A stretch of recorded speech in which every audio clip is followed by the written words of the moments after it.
That's okay. I'm good. Thank you. Thanks. You're Thank you. You're welcome.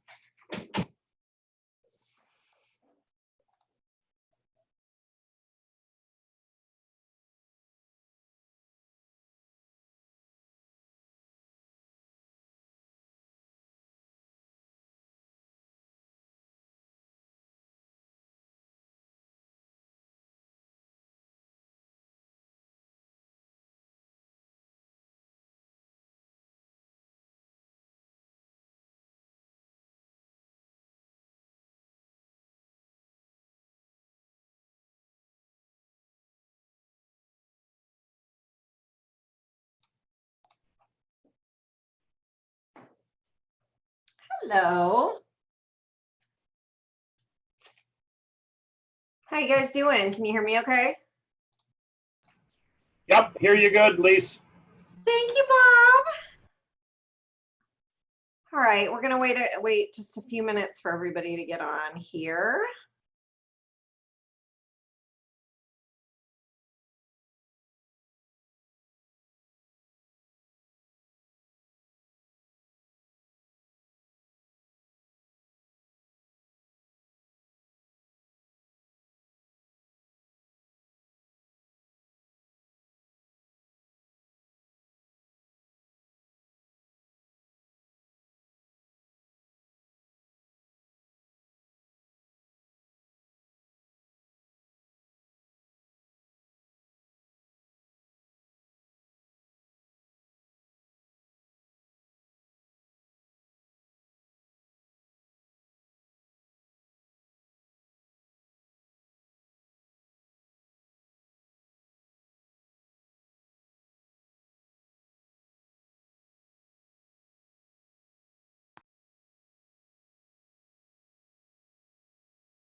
So did everybody here receive the email with the PowerPoint and notes, note taking? Okay, great.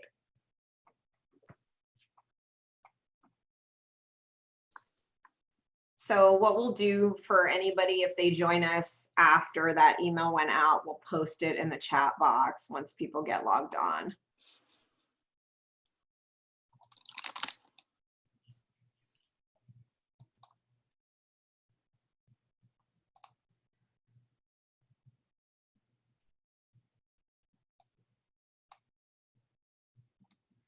Okay, so I'm just gonna kind of talk a little bit about housekeeping at the, just for the moment, for Zoom peeps, and also what you guys can do. So I'm sharing my screen right now, so I'm gonna just be showing you the PowerPoint even though you have the handout, and I'd love for you to follow along in your handout and also Take notes. Cheryl created a fillable form for you. So if you got it via email and you opened it, if you download and save it, then you can type things into it and be able to save it. You can also print it, of course, if you wanted to print it, and then you can handwrite your notes in there, whatever works best for you. Everybody should be muted when they're coming on. And if you're not muted or you unmute, just please keep yourself on mute unless, of course, you want to talk, which there will be opportunities to do that and ask questions. I also will be checking the chat box periodically. Okay, so Bob and Terry don't have the notes. So Cheryl, let me just make sure she's on and she can send you a copy. I'm going to have her upload it in the chat box so that way you guys can just change the file. Hang on one sec. Let me just go grab her. I see her logging on right now. So Cheryl, I see you logging on. Can you please go ahead and share the notes in the chat box, the file? I will do that. Thank you. That way you guys can just download it right from there and open it up, and everybody who's logging on should have it. She'll do that a couple of times. Thank you. Yeah, let me know if you didn't get them, and we'll make sure that you get them. And the other thing is you have a couple of features in here where you can raise your hand. Like at the bottom, you have different things that you can do where you can raise your hand. You can create a little reaction in your window. I won't be able to see all of you at one time, but if you start talking, I'll be able to see you. You'll pop up. If you have something you want to mention in the chat box, I always love the notes in there, any takeaways or any contribution or any questions, and I will check those periodically. We probably won't take a break. We'll see how we do with time. This is actually a new workshop I haven't done before, so I don't know exactly how long it's going to take. I have some sense of going through it and practicing and just kind of seeing how long it would take. However, I'm doing a 3-hour version of this at the end of next week. So there's definitely enough content there. You guys are going to be doing some breakouts. So if you've never done a breakout session in Zoom, this will be your first opportunity to do that. Basically what will happen is we'll have exercises that we're going to do, and then I will assign you to a breakout room when we go through those exercises, and you'll be in a group with a couple of other people, and then you're going to go through the exercise with them. You're going to write your notes, and then you're going to come back to the main session. So we'll do that a few times today. Any pressing questions before we get started, you can use the chat box, or you can go ahead and unmute. To unmute, you can click the little microphone in the lower left of your screen when you scroll over it, or you can use the space bar to mute and unmute. Does anybody have any questions before we get started? Okay, awesome. So we'll get started. First of all, thank you for being here today. I know it's been kind of a crazy time and everybody's schedule looks different these days, and your schedule may be a bit different than it was before this whole pandemic happened. So, you know, we'll talk a little bit about that. It's one of the reasons that I wanted to create this training, just to give you a little bit of background. I had attended several trainings, Zoom trainings. I'm sure many of you have done more Zooms since the pandemic started than probably ever before in your life combined. And it's been great. I mean, it's been great to be able to use this as a vehicle to connect and continue to have resources and have training. So I've attended some incredible trainings with some of the top business leaders in the country. And what I've done is just compiled some of what I thought were the best takeaways and put them in one workshop for you today. So that's what we're going to do. Again, it's a new workshop. It hasn't been done before, although the content you may have seen in other places. So it's been a compilation of some masterminds I've attended, some stuff from EntreLeadership and Dave Ramsey, some good stuff. Okay, I'm just going to check the chat box here and there. So Cheryl's saying if you can't access the PDF from the chat box, just sometimes some people have problems downloading, type your email and she'll send it to you. Thank you, Cheryl. Okay, so we're talking today about the next 90 days for Hawaii Realtors, specifically as it relates to real estate, although any business is going to have some of the same principles that we're going to talk about today.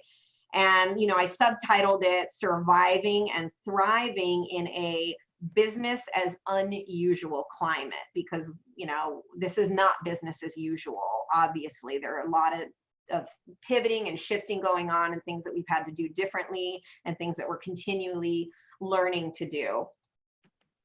So today, the things that we're going to cover are opportunity mindset. We're going to talk a little bit about that. And if you've been in some of my trainings before, these are things that we talk about a lot, because mindset is a very high percentage. Who can tell me, either use your chat box or unmute, what they say mindset contributes to? What percentage do you think mindset is when it comes to whether or not you will be successful in what it is that you're trying to accomplish? How important is mindset as a percentage?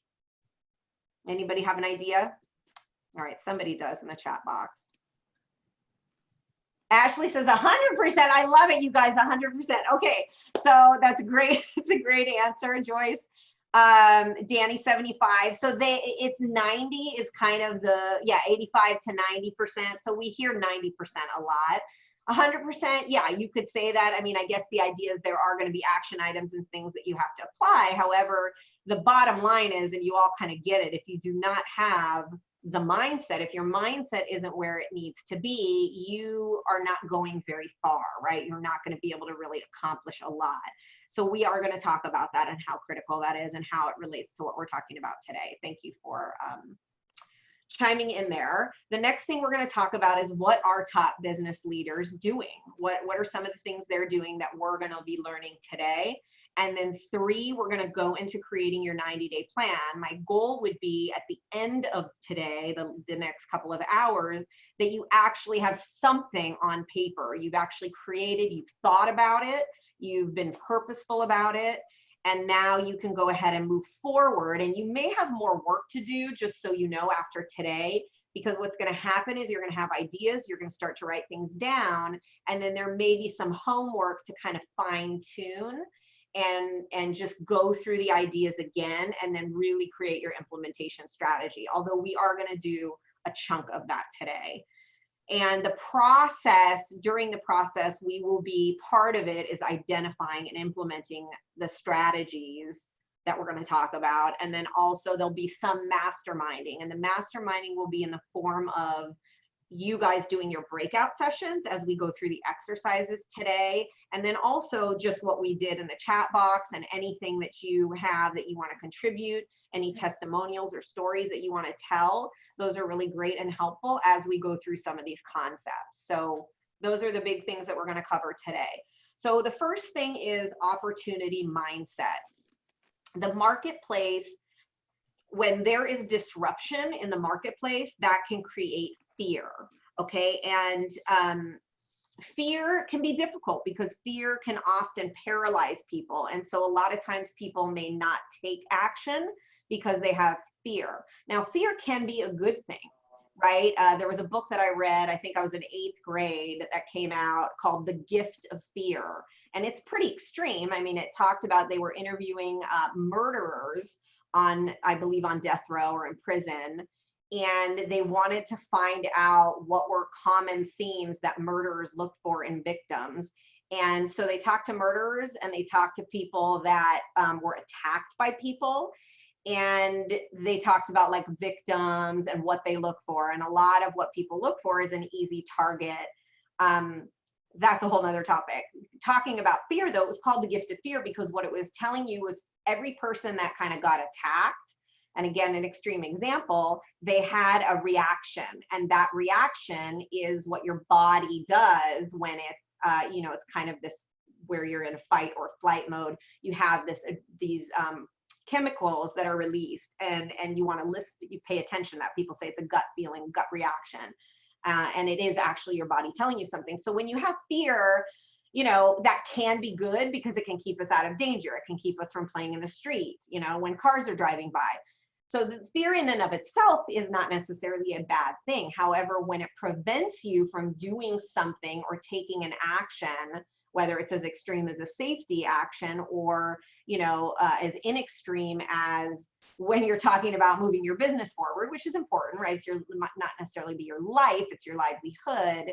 it can be a great thing. However, what we don't want is it to control us or to paralyze us, because if it paralyzes us or we allow it, and that's a really important word here, we allow it to control us, that can be very detrimental in getting you where you want to go. Allowing being you have a choice, right? So when people panic and they make decisions, it's rarely a good thing. You know, good decisions rarely come out of when people are in a fear-based mindset or in panic mode. So we want to stay away from that. We do want to know and recognize, though, that disruption in our lives, disruption in our business and in the marketplace is going to create that fear. So what we want to do is we want to come from a positive place. We want to be, they say realistic optimism. So we want to be optimistic, meaning that we expect that the outcome of this is going to be okay, right? It's gonna be positive. We're gonna get through it. We're gonna make it out, and some of us are gonna make it out a lot better because we're gonna take advantage of opportunity, which we're gonna talk about. However, we're not going to divorce ourselves from reality. I get, you know, this is a serious situation. There's a lot of things that are happening that are in the reality of it that you have to deal with. And I think that's kind of a difference between, you know, people talk about optimism. It's not blind what we're talking about. We're not saying everything's great and everything's not great. We're going to be realistic. And then we're going to also be positive and have optimism about how things are going to turn out. Also, in a crisis, facts are your friends. So what helps combat fear? You can see where when you have facts or statistics or something that is grounding you, that can help combat fear and create some stability and a game plan when you're dealing with fear, right? So it says facts are your friends, and we'll talk a little bit more about that. You want to make decisions that are based on information that's available to you. Okay. So any questions or thoughts about that? You guys have any other ideas? What else do you think creates fear, or that you're seeing that's creating fear right now? And also, what are some of the things that you think are helpful when we talk about facts being your friends? What are some of the facts that you might be able to look at that can help combat that fear? Does anybody have any thoughts or ideas about it? And without getting too political, what I don't want to do, we're not going to go off on a tangent and get political about the whole situation of what's going on. However, I do want to hear from you regarding what are some of the things that you're seeing in terms of what's creating fear, and what are some of the things that you think are helpful to you in terms of facts that can ground you. Any thoughts or ideas? You can put it in the chat box, or you can hit the space bar. I just want to share something I saw on a program about fear now with what's happening can magnify whatever possible issues that were already pre-existing, but maybe not to the surface. So in doing so, it's like kind of acknowledging it and then moving through it so we can get to the solution of what's really at the base of that fear. Is it what, Yep. you know, what is that actual fear? That's great, Joy. So really inspecting what it is, where is the fear coming from? So understanding that so that you can kind of figure it out and work through it and come up with a solution for it. That's great. Also, you guys, just a side note, the more I can see you, the better. I get that you may not be in a place where it makes sense to use your camera. It does help though, because in terms of engagement, I like it. I like that it keeps you guys engaged, although I get it. And you know, you can use virtual backgrounds, by the way. If you haven't learned how to do that, we can teach you how to do that later. Especially if you're talking and interacting, it's really helpful to see you. Not a prerequisite, I'm just saying, so don't sign off. Okay, so let's look at where your business is today. Okay, we've gone through a lot of changes over the last several weeks, and we want to start to inspect our business and look at where we are today so we can have that realistic approach in terms of what we need to do moving forward. So your business is either going to be in the red, which means you may be going a little bit backwards. So you may have had some momentum in your business in terms of real estate. You may have had, you may have been closing a deal a month, and now you've seen that slow down. and maybe your expenses have not adjusted accordingly, and you might be going backwards cash flow wise right now. So that would be in the red. If you are in the red, take a deep breath. Okay, the first thing you're going to do is not panic, and you're going to take a deep breath. And we're going to work, what you want to do is work out a plan to look at maintaining at least business continuity and to turn that red around to get you to stabilize. And sometimes it's hard to do that because, again, you're panicking or you're starting to make decisions out of fear. So what you want to do first is turn off the screaming you're hearing in your head, because if you're in the red, you probably have some of that going on, and you have to turn that down or turn that off so you can think and come up with a game plan. The next section would be the yellow.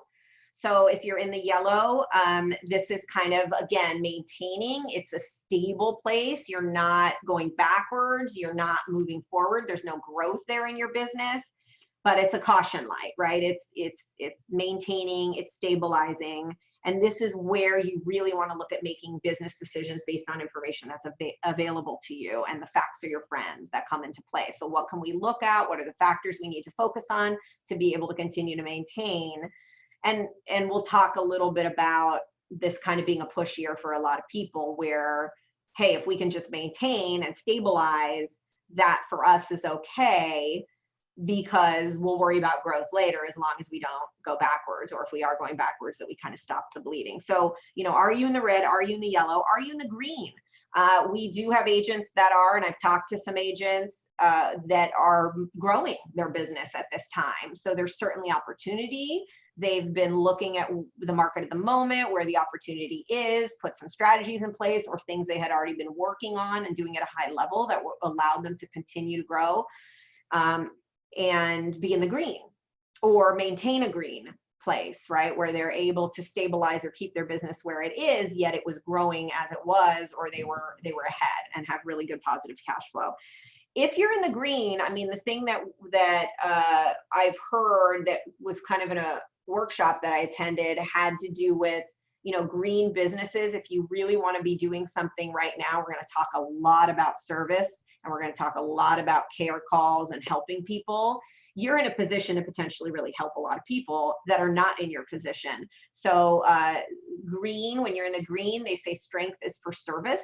So the question is, what can you do if that's where you're at to really be able to serve and help your community and do something really positive with the fact that you're able to have a strong business at a time like this. Okay, I'm going to check the chat box. I saw somebody post. Oh, okay, no problem. All right, so red, yellow, green, where are you? You should probably have a sense based on that conversation, and maybe you don't know because you haven't looked. So the other thing, as a side note, I would say is, if you're not sure, and we're actually going to look at this a little bit today, is look at your cash flow. We'll talk about budgeting later. Like, am I in red, yellow, or green? Some of you may just know, and some of you may have to really look at your numbers to figure it out, depending on how big your business is. Okay, continuing with opportunity mindset, just because things won't be the same. So given, if you're in the red, if you're in the yellow, if you're in the green, we still want to have that opportunity and that positive and that optimistic mindset. So just because things won't be the same doesn't mean they won't be better than they were. Okay, so when I say things won't be the same, when we talk about business as unusual, things have changed. I mean, the way people are doing business in general, the way real estate is going, where the industry has been headed for a while, that there is a change. So the idea, if you're thinking we're going to go back to business as it was, you're going the wrong direction. So the good news is, though, same doesn't mean better, right? So the fact that we have an opportunity, what is the opportunity with what's going on and the changes? How can we adjust what we're doing in our business to do a better job? I'll give you an example. I was listening to a conference with one of the top agents in the country. This is a guy who sold 700 million in sales last year in the Houston area. Okay, 700 million, this agent. And he said he has had so much success with doing Zoom consultations, buyer consultations, and listing presentations or pre-listing appointments that way, he said he's never going back to the way they were doing it. Every single client, even when they can meet in person all the time, they're going to start with a Zoom because it was so effective, and they found that they really liked it, and it was a really interesting and different way to connect, at least initially. So there you go. That's an example. Again, life goes on. If you want it to be better, things are going to continue. We're going to get out of the challenging parts of what's happening in the environment today in terms of the pandemic I'm speaking of, and the shifting and transition that's happening in the business. It's already started to get a little bit better. If you probably have felt it, seen it. I'm in my office right now, which is pretty cool. Wasn't able to be here before. So if you want it to be better, it can be. It's never the same afterwards, but can always be better. Okay, that's really the lesson about being an opportunity mindset. The results of that can certainly be that you can come out of this season with a stronger business than you entered it with. So how is that, right? So for those of you who are looking at strategies and building your business, who had some ideas about implementation, this is a great opportunity for you to do that. So you want to think of pivoting in the way you are currently using your time and your resources. So we all were doing business a certain way. And even if you're, say, a newer agent or a seasoned agent, and you hadn't really established systems or the way that you did something, just know that you actually had a system. Now, whether it was the most efficient system is yet to be determined, right? Like, you have to look at what you were doing, and it may not have been very efficient. So the way you were contacting clients, the way that you were keeping notes, whether it was on a Post-it, I mean, even if you're keeping notes on Post-its all over your car, that's a system. So, and that's a way that you were using resources that may not have been the best way. So you really want to look at, how was I using, or am I currently using my time every day? What am I doing? And how am I using the resources that I have available to me, or whatever resources I'm using, and what can I do differently? So that's some of the things you want to think about that keep you in that opportunity forward moving mindset. And I love this quote that Gary Keller said, which is, the only way to, I'm sure he's not the only one that said it, the only way to predict the future is to shape it. So we really have the ability with what's happening right now, you personally and with your own business, as well as an industry, to shape what we want to see happening moving forward. So that's kind of the power of what we have going on right now. And I should also mention that difficult times require difficult decisions. So I get that it can be a challenge for some people to be able to stay in this mode and this mindset. And it may not be easy all the time. And so some of the things you might do is face some difficult decisions as you're making shifts in your life and your business. A radical change in circumstances force a radical change in priorities. And there was also a great note that Gary said, which was, recession is just another name for exposure. And what he meant by that, and that's because we have this underlying economic situation, which we'll see what happens. I mean, obviously in the Maui market, Hawaii market, there's pent up demand here right now. We're seeing, although how long that's going to carry us through, we had passed the peak of a market cycle. So we just kind of have to see what happens. We do have potentially an underlying economic recession, which a lot of people have stated. What he said was, when he was talking about that, is recession is another name for exposure, is because it will expose everything. It will expose what you're doing. It will expose your thinking. It'll expose your heart, your models, your actions, your money, your financial situations. And it can be difficult, and it can be very revealing. So like Joyce was talking about earlier, is looking at why you may be fearful about something and figuring that out, working your way through it, and then making a decision and a choice about that. And so this is an opportunity to do that and go through that process and then shape it the way that you want it to be. And I get that certain things can happen in our lives that are tragic and can be pretty devastating. And so it's really, what do you do about that, right? Because what happens in our lives happens to everybody. What happens to you happens to me. What happens, the blowing of the wind, the same wind blows on everybody, right? The wind of opportunity, the winds of change, economic disaster, pandemic. So one of my favorite sayings is, it's not the blowing of the wind, it's the set of the sail that determines your destination. So we want to work on setting a better sail, which is why you're here today. So that's great. Okay. Moving on to opportunity mindset in terms of what are some of the things that we can do right now. So what we talked about, when the market changes and shifts, new strategies are going to be required. So number one, we just talked about, adopt an opportunity mindset. Make the decision to do that. Do not follow the fear. Don't get sucked into those conversations. Think about who you're surrounding yourself with and what they're saying, and make a choice that you're going to go with the opportunity mindset. Seek only motivated buyers and sellers. So in terms of your business, really, this is not a time to, talk to a bunch of people and spend all day on the phone with somebody who says, someday we're going to move to Maui. I mean, granted, I'm not saying throw them out the window. You're going to want to put them in your database. You're going to want to create a campaign for them, a drip campaign. You're going to want to do follow-up. But really, right now, you are looking for who is motivated, who's ready, willing, and able, who wants to buy, who wants to sell, who has to sell, that you can help. You've got a lot of situations out there right now. We have vacation rental condo owners that, a lot of them may just be going, forget this. I can't afford not to have cash flow. I don't want to have this investment anymore. You've got people that are relocating, that have to move, really want to move, have a huge passion to have a second home here. So seek only motivated buyers and sellers, which means you have to ask good qualifying questions. Next one is price ahead of the market.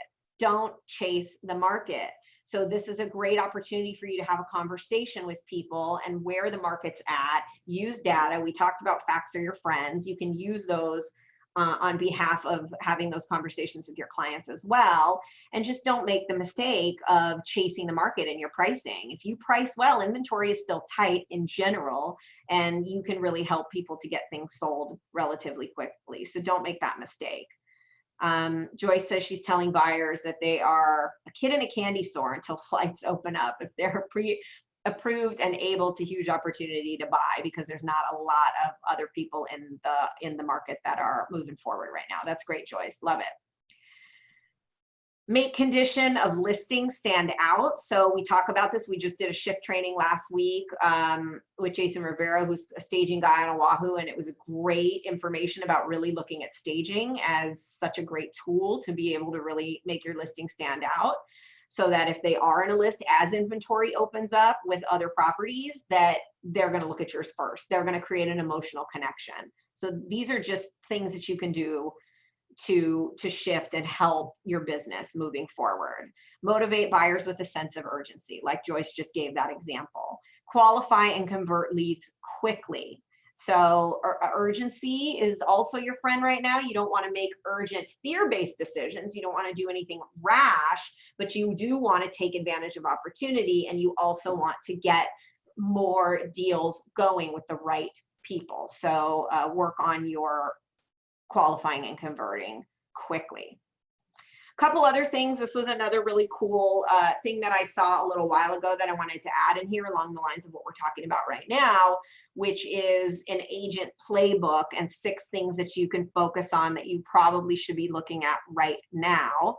One, obviously, you hear a lot about lead generation when you're in trainings, because that's our business, right? We're really in the lead generation business because we don't have a sales business if we don't have any leads. So this is doubling, and for some of you, maybe tripling down on what you're normally doing on a daily basis. So this suggests that you do it for 4 hours a day. Part of the reason, rather than typically 2 or 3 hours a day, part of the reason for that is your conversations. Those of you who have been making calls, you probably notice that your conversations are going longer, because they're care calls and because there's a lot going on in the world and people have a lot to share and talk about, and we're really creating relationships and deepening relationships. Is anybody out there noticing that their calls, and when they are connecting with potential clients or past clients or whoever's in your database, that your conversations are taking longer than they were before? Anybody noticing that?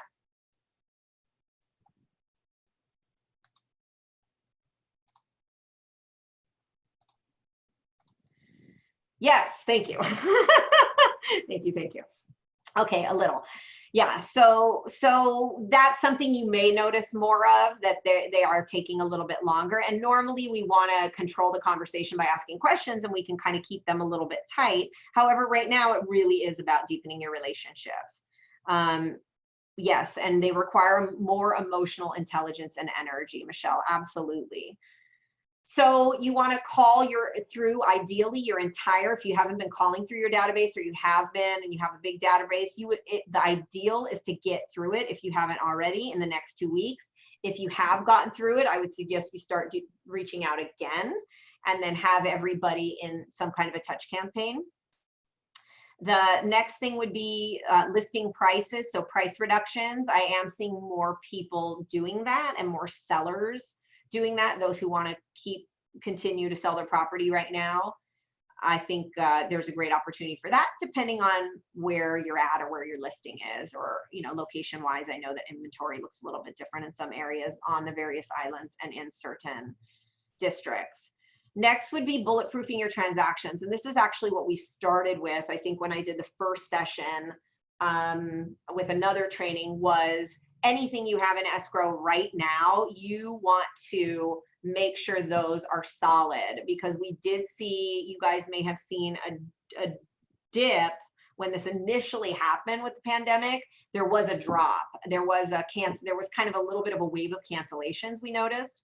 And then what happened is we started going, oh, okay, we need to start figuring out what conversations we're having with people who may want to cancel, and really getting back into, do they still want to buy? Do they still want to sell? And what we started doing is doing extensions on some of the deals that we had, and or talking them off the ledge if that is something they still needed to do. Now, obviously, I use the example, if you had a buyer who qualified and was buying and now doesn't qualify anymore because they were furloughed or lost their job, well, it's probably not in their best interest to move forward, and they probably wouldn't be able to close anyway. So you want to do the right thing for the client. However, there are things that you can do to salvage deals and to move deals forward. Several buyers that are stalling on buying. Oh, a couple questions. Okay, so great, Steve. Thank you for letting us know you've just reduced your Harbor Lights unit to 155. Okay, what percentage fell out of escrow? So we've seen anywhere from 25% to about 40, I'd say 40%. Mostly it's within that. I'd say it's now probably, it was like around 35, 37% for a little bit. And then you said you heard 50%. I mean, it depends who you talk to. I've talked to people where, I'm calling a lot of agents just to see what's going on with their business and what they're seeing. And yes, some of them is a 50%. They had half of their deals canceled. It's mostly been, at first it was like between that kind of 25 to 35 range, up to 40 in some cases, and then we kind of brought it back down. And now we're saying, now keep in mind, normally an average agent is going to have 20% of their deals not close when the market is normal, right? So conversion from pending to closing. Now, some of you may have better stats than that. That's great. We just know that life happens for people. People cancel in J1. I mean, there's a lot of things that happen. So, and then you're seeing people stalling on buying. So there's some great scripts, Michelle, in the Bold Pivot, which I know you have, the agent scripts on buyers who are stalling. So at least you can have that conversation. Still may be good for them to wait. However, in some cases, it's just you helping guide them through that. Hey, Lisa. Okay. Yes. Hi, Anne-Marie here. Hi. Would it be fair to, when the buyers start stalling like that, just to remind them that, look, when the market opens back up, most likely those prices are going to go back up because there'll be more people coming and they won't have their pick of what they want to get? So again, facts are your friends. So I would say May, right? It's a possibility that this could happen. Here are the statistics. Let me just show you, this is what's going on with inventory. This is what's going on. We have supply and demand. I mean, yes, you can rely on those things conceptually to help guide them. And, my broker hat has always used the word may, right? Rather than will, just because we never know, right? So if this is a possibility. That's great though. Yes, you're right. That's a good conversation to have. Connect with the people on your team who are helping that deal happen. your escrow officer, loan officer, if they're getting financing, and just we'll talk about over communicating when we get to communicate with your clients right now. And then I said, read 1 chapter a day of the Shift book. So if you haven't heard of the book Shift, you haven't been on the Shift weekly trainings, just go get that book. I mean, that all the principles of that work in any market, and especially in a shifting, changing market, and it's all applicable. You know, the strategies are all applicable today. You'll see a little bit of dated things in terms of the how, except because technology has evolved, although you'll get the idea. And then reducing expenses, which we're going to talk about when we go through our 90-day plan a little bit further. So that's just a cool little playbook that I saw. Okay, so next section is let's talk about what some top business leaders are advising now. And the first thing, some of you heard this from me if you were on our daily call the day that I got these notes, which were so great. And you'll actually see a short video. Some of you who are in our board will see a short video that's going to go out with these topics. One of the things, so this was Keith Cunningham who said this, who wrote Keys to the Vault. And I guess he has a new book called The Road Less Stupid or something like that. Very interesting. Anyway, he was the rich dad example in the book Rich Dad Poor Dad, Kiyosaki's book. So anyway, he's a smart guy, really sharp business guy, has advised a lot of businesses. So what he said is right now what you want to do is act like you work in an emergency room. And what that means is, number one, you want to have extreme focus and intensity. Michelle, you mentioned when you talk to clients right now, it takes more emotional, it's taking more out of you. And what that's telling me though is it is taking more extreme focus and intensity, because you really have to be present. You really have to come from contribution. You really have to help. So you have to do it. Like if you're just home and you're doing other stuff all day and you're like, oh, if I get a call on my sign or my listing, I'll take it and we'll move forward. That is just not going to cut it right now. You're going to have some challenges if that's the way that you're working in your business right now. So extreme focus and intensity. 2, constantly monitor your vital signs. So a question for you guys would be, what does that mean to a real estate business? What do you think might be, and we'll talk more about this when we get into your plan. I just want you to really think about what might be a vital sign in your business. Can somebody give me just an example of, obviously, if you're in an ER, you're monitoring, they're monitoring your heart rate, right? They have you hooked up to a machine to make sure your heart doesn't stop. They've got some critical things that they're monitoring, but they're probably not, like your blood pressure, they're probably not looking at your cholesterol, right? When you're in an ER, like they're not testing that. That's not a vital sign that is critical, that's a life or death at that moment. So give me an example of a vital sign that you would be looking at right now in your business. Give me one example.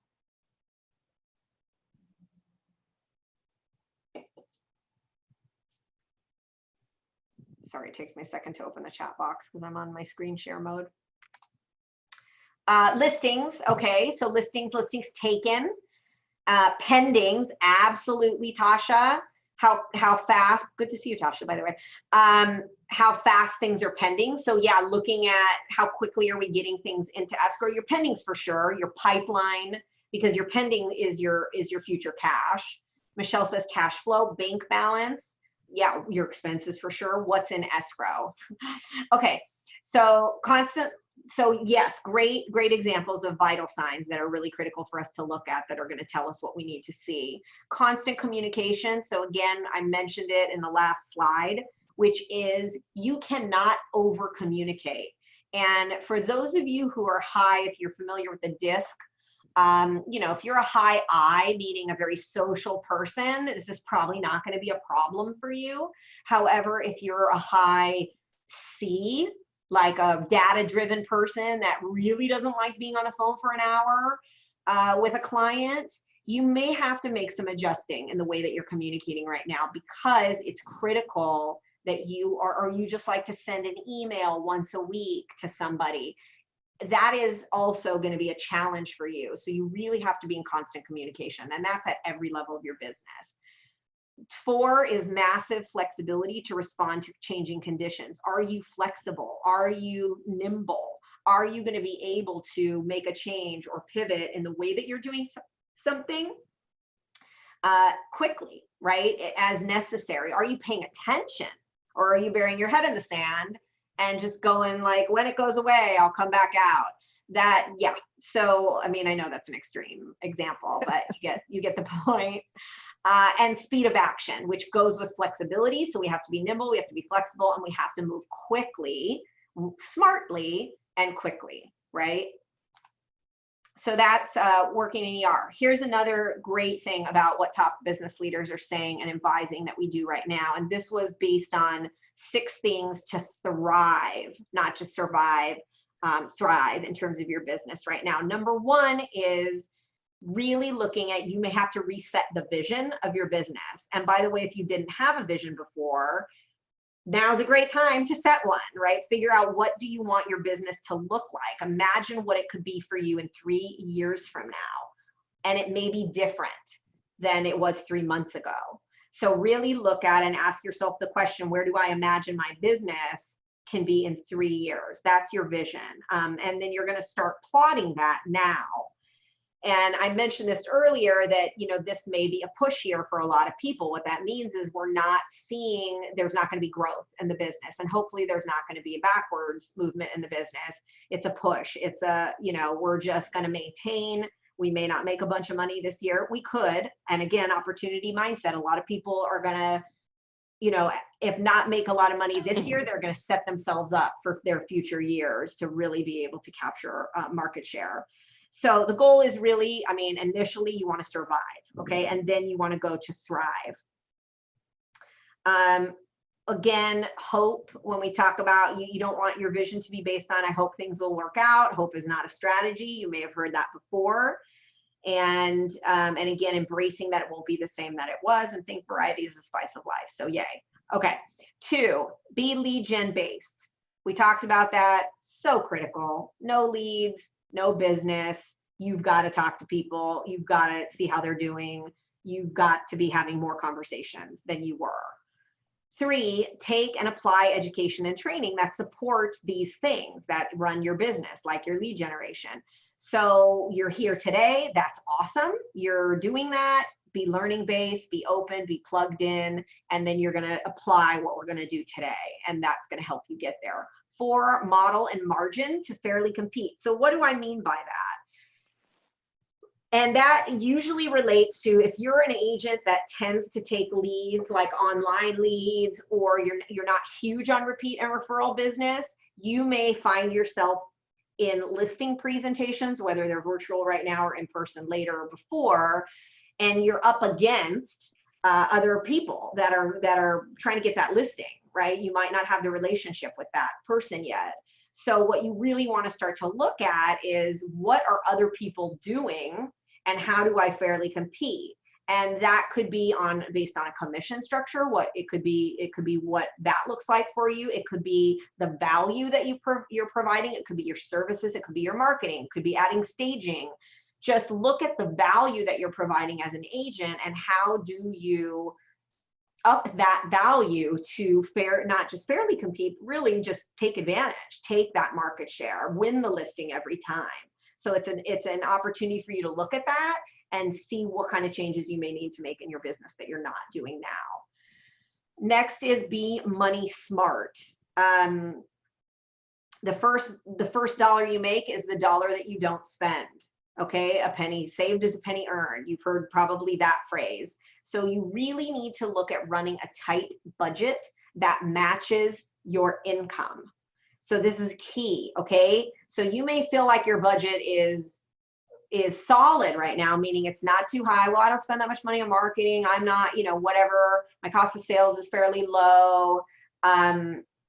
Look at the bottom line, and you want to look at what you think your income is going to look like. So we're going to talk about what's in your pipeline and how many closings you're going to have. This was one of the shift tactics we did, where we had everybody go through the exercise and look at what they're going to be closing in the next 90 days, 60 to 90 days. And what is that dollar figure for you? And do you have expenses that match that or are less than that? So if not, you know, this is where you really need to inspect and look at your budget. And then the last part of that, or building on that, is being budget smart first and money smart, and then have an investment strategy and master it. And the people who, you've probably heard the term that, you know, millionaires are made during times of economic crisis, when markets shift. And the two ways, who can tell me the two ways, the two most common ways that millionaires are made, or that how do people make a lot of money? And it could be a short amount of time, or it could be a longer stretch. But when we talk about economic shift, how are people making their money when they're making their money during challenging economic times? What are the two main ways? What can you tell me? Real estate, James says, absolutely, that's one. Real estate is a big one. There's one other one that's pretty much up there. Okay, James says stocks. It's not necessarily stocks, although that is a way people make money. Lending, opportunities, and focus. It's business ownership. It's being a business owner. So real estate and business owners. And guess what you guys are? Guess what you have the opportunity to do? Both. Yeah, you're a business owner and you're in the real estate business. And hopefully you guys are also investing in real estate, right? You want to be taking advantage of that as well. And who gets to see some really good opportunities that come up first? We do. You do, right?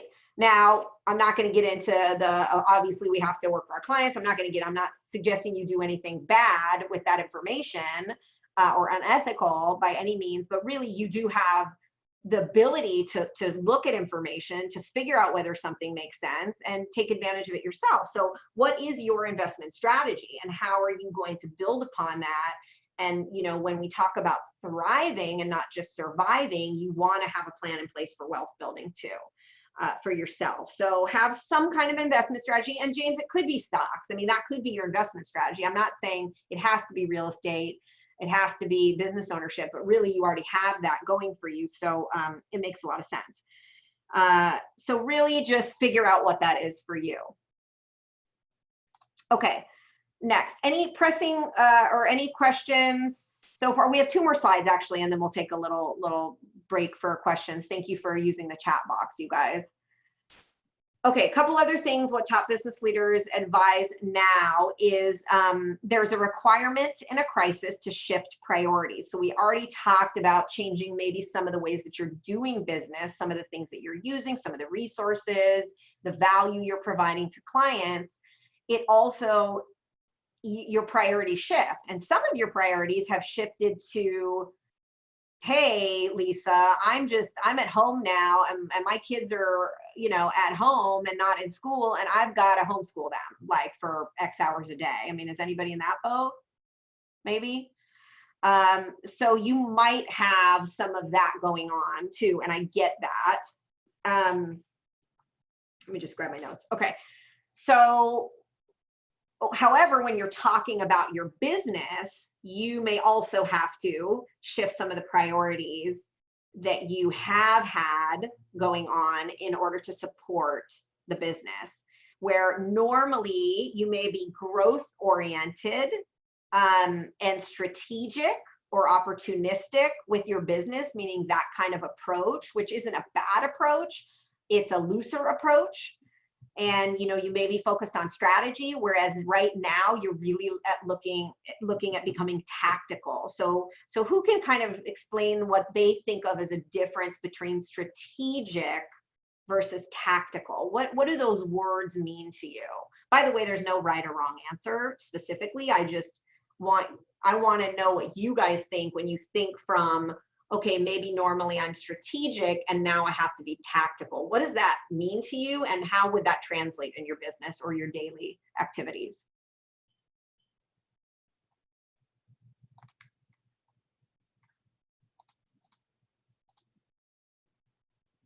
Anyone?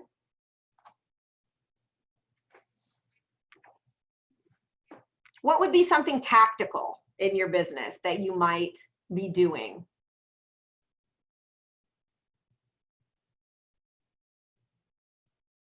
I'll give you a hint. It does mention something on the slide that would be a tactical thing that you might be doing that you wouldn't normally do. Okay, somebody put some in the chat box.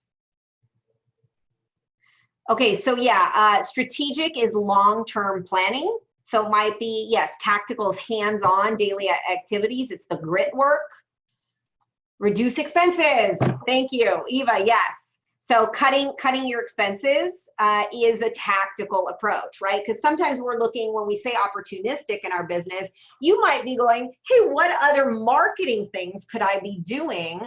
I'm not spending 10% of my gross commission income yet on marketing. So how can I maybe apply some of my marketing dollars? Maybe I'm going to buy some leads. Maybe I'm going to start a farming campaign. Maybe I'm going to, those are strategies and an opportunistic or growth-oriented approach to our business. Right now, we're saying, I got to cut expenses yesterday, so I need to go look at what is absolutely not essential for my business to run and operate today. And that's what we're focused on, right? Tasha says she's been calling more, advertising more. Yeah, great. And you can advertise. You know, there's a lot of things you can do that are free. Or maybe, Tasha, you were advertising and paying. Okay, I gotta be careful. Paying, I'm just gonna say paying at $500 or $1,000 a month for a print ad. And now you're saying, okay, I'm gonna take that 500 and I'm gonna turn that into 150 bucks a month, and I'm gonna do this instead, which is much more efficient. By the way, calling is free. So that's a good one. Don't make the mistake of business as usual. We talked about that at the beginning, right? This is not business as usual. Calling is free. Yes, thank you, Michelle. We probably said that at the same time. Okay. Okay, last thing I wanted to share with you, which was on some of the things that I learned, and along the lines of, well, one of them is a audit on budget, but I wanted to share with you 3 audits that I think this was also Keith Cunningham that said that you want to be doing right now. So the first audit is expenses. So where are you too chubby in your expenses based on what we just talked about, being growth focused or opportunistic focused, which is not a bad thing, by the way. It's just a different way to approach your business depending on what we're facing, right? So right now, you know, where can we cut? That's your expenses. And by the way, again, I talked about this in the shift training. The homework that you do for this, which we'll talk about later, is you're going to go through all of your expenses. And if you don't keep a budget that has line items on it right now, then fine, go ahead and literally pull every single bank statement that you had for the last at least 90 days, but typically 6 months you want to look out because you want to see some consistent spending that you're doing. And I think it was Jason Abrams, this great guy on a call, said, cut anything that is, or maybe it was James Shaw. Anyway, he said anything that probably ends in a 99 cent is something you can cut. So if you go through your bank statements and you're looking at what you're spending money on through your debit card or your credit, you know, or you going through your credit card statements, you really want to put those into what I call the C category, which is the category you can get rid of immediately. So cut, which is your C category. Your A category is things you still want to keep and absolutely need to run your business. And they could be personal expenses too. And then B is you want to take your B expenses and you want to put them in an A category and keep them, or you put them in a C category and cut them. You just have to make a decision. And I mean, we did this with one call that we did, one training, and people were saying they cut $1,200 just during that exercise. So do that. That's your expenses audit. Number 2 is your processes audit. So that is basically an efficiency audit. So what you want to look at is how efficient am I being with what I'm doing? How we do what we do so that it requires less time, fewer resources, and maybe less mistakes, less errors. Okay, so I'm looking at my processes and how efficient that I am, because efficiency is going to be your friend. The third one is capacity audit. And excess capacity is a killer in a crisis. So, and this is where you're really looking at getting back to core activities that make us money, make you money. So what are those core activities, your top 20%, the things you need to be doing as an agent every day that are money-making activities? Two side notes on that. If you haven't read the book, The One Thing, read the book, The One Thing. Fantastic. Best book I ever read. Helped me time block. I was good at it before, and it just took that up like 500 notches for me. Not only did I start time blocking better and was much more efficient, I also started color coding in my Google Calendar. If you're using a Google Calendar, it's a cool thing you can do. I'm sure you can do it on your own calendars, whatever they are, if they're electronic, is you can color code them. So what I started doing is I color coded anything that was a money-making activity. Guess what color I color coded it in? You got to unmute. Green. Green. Yes. So anything that's a money-making activity, color coded in green. So you can look at a snapshot of your week and go, is this going to be a good week for me? Is this a productive week for me? And by the way, for you, what would those money-making activities be? Lead generate. Yep. On the phone, voice to voice, Zoom to Zoom, or belly to belly, for those of you who can do that, with people, with clients, with your sphere, with your whatever. Just talk to people, like be out there on the phone. So yes, that's a money-making activity. List appointments, consultations, money-making activity, right? Anything that's going to lead you to that deal. So anyway, and then you can color code. I have a whole bunch of different color codes, but that's an example of how you can really start to identify and do the activities to identify your top 20%. The other thing is just capacity, looking at where are opportunities to reinvent the business. We talked a little bit about that already. And, you know, that crazy people try to run their business the same way. Michelle says DTD4. Yeah, do the daily 4, which will help. That's money-making activities right there, which is essentially, for those of you who don't know, it's those daily calls. So it's adding the people to your database. It's reaching out to the people that are in your database. It's, you know, it's studying the market, right? Getting your stats, because stats and facts are your friends, and doing your thank you, you know, notes, if that's what you're doing. Okay, any questions? So we're going to take a little breather there. I know that was actually pretty good. We got through that first section in an hour, which gives us an hour to finish to do your 90-day plan. So any other thoughts, questions? Give me a couple takeaways from that first section.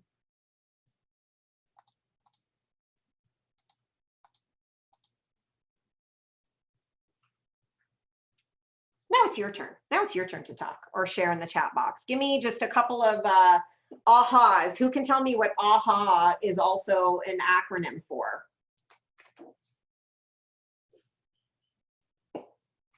So AHA stands for Agents Helping Agents, right? This is also partially a mastermind. So when you say something or you share, it helps other people too. So I want you to to share. Okay, a couple people have adopt mindset. Yeah, thank you. Okay, Eva, you got Agents Helping Agents. Adopt opportunity mindset, seek only motivated buyers and sellers. Love that. Focus on top generating activities. And don't be afraid, be flexible, look for opportunities in challenging times. Love that, Danny. Become tactical, great. ABC, keep or cut, reset our vision. Awesome, you guys, great takeaways. Okay, are we okay just moving on? Or are you guys okay going through the next section, or we don't, I'm just gonna leave it up to you since a lot of you aren't showing me the video too, which is good because I don't want you to go into the bathroom with your camera or anything, please. You can just take a little, like maybe unplug your headset if you're on a headset and, or take me with you where you go, but just stay on mute. Okay, all right, so, oh, you know what? Let's see if we were smart enough to set this to auto record. Yes, Latasha, I love you. She did set it to auto record. because I just went an hour through it and went, oh, we're not recording this. Okay, and we were. All right, so I'm going to keep going. And the reason I mentioned that was because if you missed something, we could potentially send this out to you.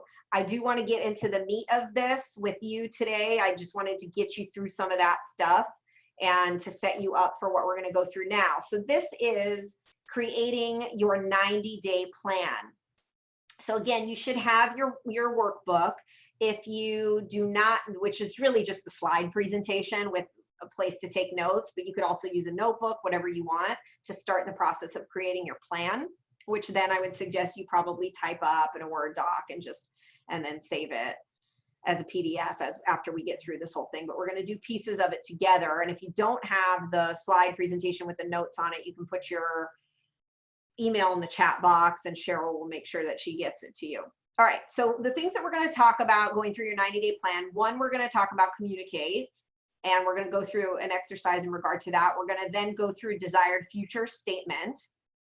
Next, we'll do define supporting objectives. Then we're going to talk about your self-alignment or team alignment for those of you who have a team or are working with a team. And then I'm not going to go too deep into team alignment, but if you want more information or you have a big team or you're growing a big team, let me know, and then I can offline, I can help you a little bit more and deeper with that. And then masterminding, we'll do a little bit of masterminding around that as well. And we'll do our breakout groups during this section. Okay, so communicate. I have one thing on the slide because I do think it is the most important thing to think about and that you could possibly be doing and focusing on in your business right now in regard to communication and just in general, which is service first, sales second. Now, you may always do that, and I hope that you do, or trust that you do, and that you're always coming from contribution with your clients and in your business, and that service is always first. However, I know that sometimes we get caught up in, especially if we're doing our daily calls, we can get caught up in looking for the opportunity to help somebody buy, sell, or invest, which is coming from contribution as well. However, right now, the calls that you want to be making are care calls. That's what I would refer to them as, where you're really looking at serving. You're really calling and saying, hey, how are you doing? And that is leading your conversation, and that you're saying, what can I do to help? And there's some great scripts around that. Especially if you're in bold, you have some of that. So service first, sales second, number one, and think of that as you're having conversations with people. And by the way, you know, those are our easiest. I mean, they can be challenging, but those are the human conversations. So you definitely want to focus on that. I'm going to give you an example with the scripts that I was mentioning. This is just one script example. There's many more of these. And this is that's one of the reasons I gave you the packet. So, you know, you can read through it, but it's basically, hi, hi, Ray, it's Lisa. Do you have a couple of minutes, blah, blah, blah, with whatever company you're with. The purpose of my call is to check in with you. I'm making calls to my clients and to everyone I know to see if there's anything I can do for you. How are you doing? Oh, I'm doing good, blah, blah, blah. Ray, you wanna role play with me since I called you out? Can you unmute? I don't even know. I don't see you on here. I mean, I don't see hang on, who's got their video on? Anne-Marie, I'm unmuting you. Wait, I can't unmute you. You unmute. Okay. So how are you doing? Oh, I'm okay. We're keeping up. So, well, how's your husband? I'm going to just assume that you're married. Obviously, if you can tweak this if they're not, but how's your husband doing? Well, you know, we love it here, so it's the best place to be quarantined, but you know, he's trying to keep busy, and my house is getting fixed little by little, which is good. So you have a project, you have your home projects you're working on. Yes. Awesome. And then how are, well, so this is a little different because she's in real estate, obviously. But anyway, I'm assuming she has a job somewhere else. How's the company you work for doing? Well, you know, I don't know if you know that I went from owning businesses to teaching, and so I've been out of the classroom for a while, and I'm helping my parents do their homeschooling, and that's been a little nutso, but. Oh yeah, being at home, it's a different way to live, right? So so you're able to stay home though, I mean, and you're safe. I mean, you're able to be safe. You guys are all safe. Yeah. Good. Well, please reach out if there's anything that I can help you with. I know some people have trouble going, especially if you're stuck at home or you have responsibilities there, getting groceries, or if you have anybody that is high risk and they need help with pickup, with medicine, deliveries. I'd be happy to help with that. Or if you know anyone who's in a desperate situation, please let me know and I'll see what I can do to assist. Oh, great. We really appreciate that. Thank you so much. You're welcome. Yeah, I have some resources too. I can send you a copy. I'm just adding this in because we have a community resource booklet. So I might mention that. If you have that, I would say, just breaking script for a minute.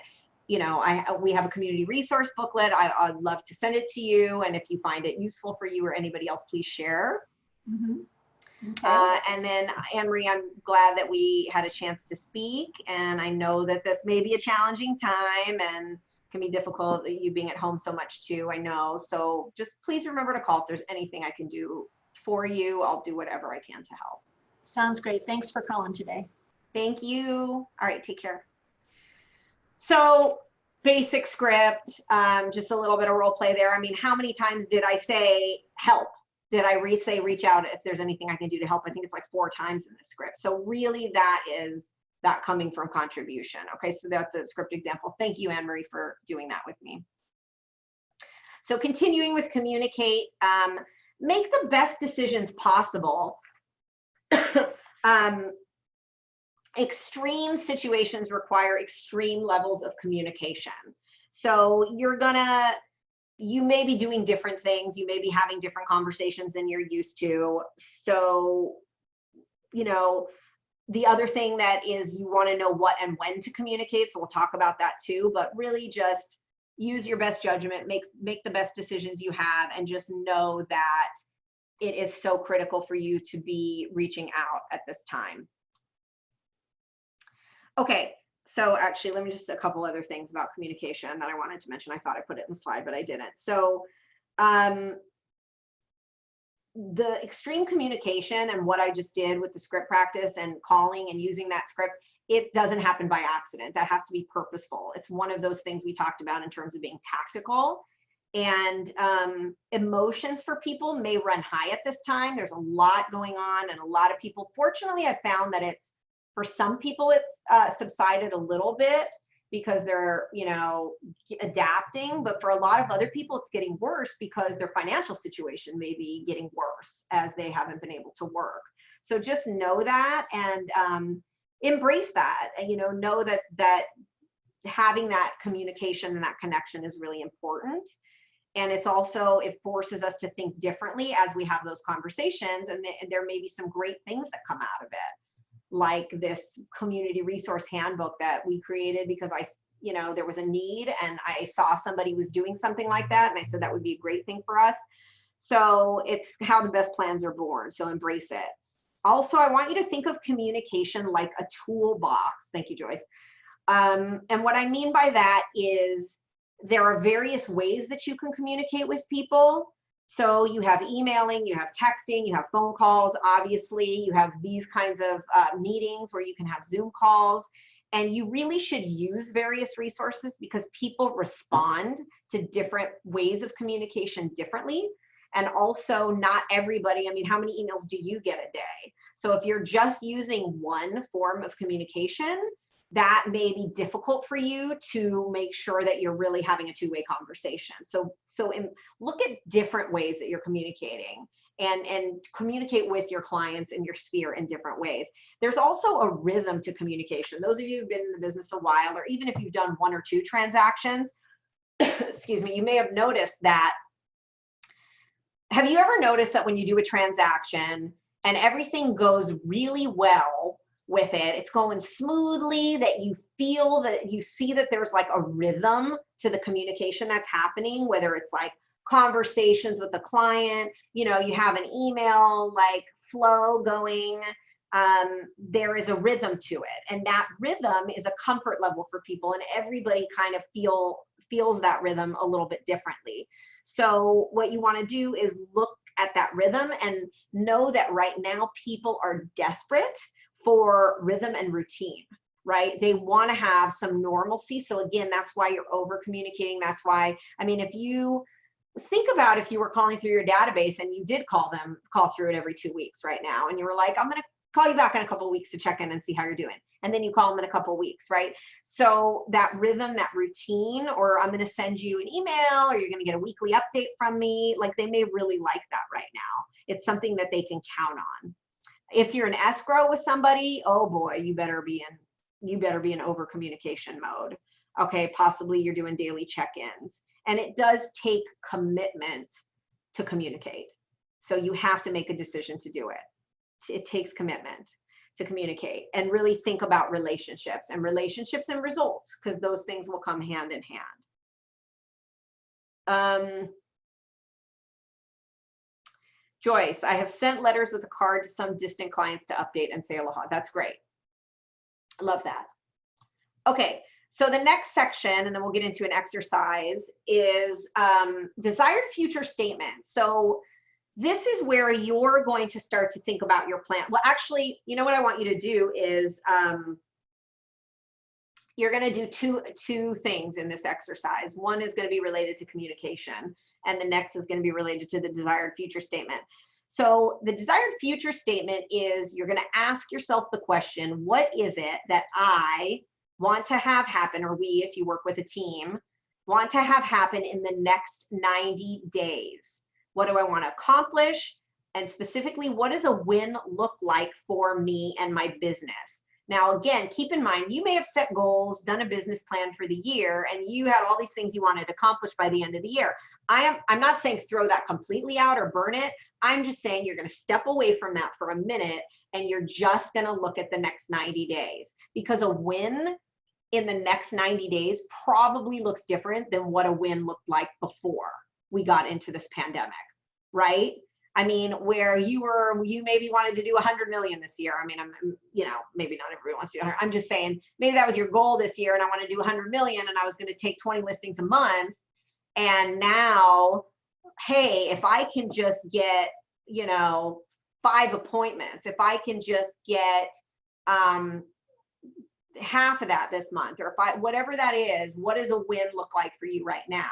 If I can stabilize my cash flow, if I can, you know, get my pipeline full, if I have a deal that it looks like each month for the rest of the year, if I can get that squared away because I've got some prospects, whatever that is, you really want to look at what does a win look like for you in your business over the next 90 days.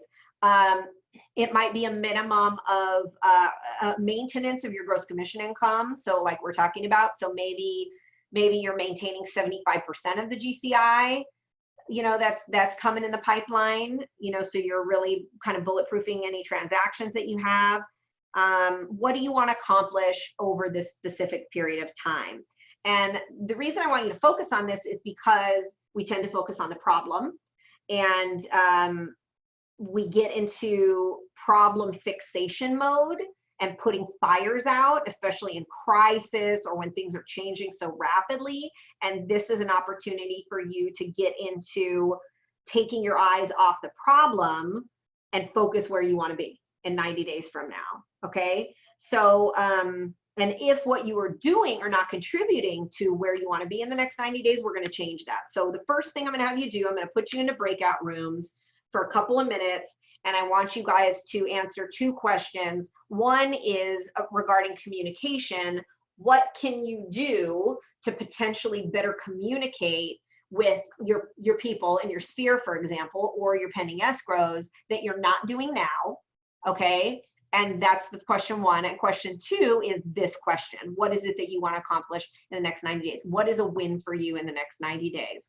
So I am going to move you guys into breakout rooms, and you are going to, I mean, you could just do this on your own, but I think it's good if you can share. So maybe do yours and then share yours with the people in your breakout room, and then we'll come back as a group. Okay, so I'm going to go ahead and assign. I have to see, let me just stop sharing for a second so I can see you guys. So there's, I'm going to give you Okay, I'm gonna put you in groups of 3 to 4 people. Okay, so I'm gonna create the rooms. You're gonna go to your breakout room. You'll be able to talk to those people, then you'll come back to the main session, okay?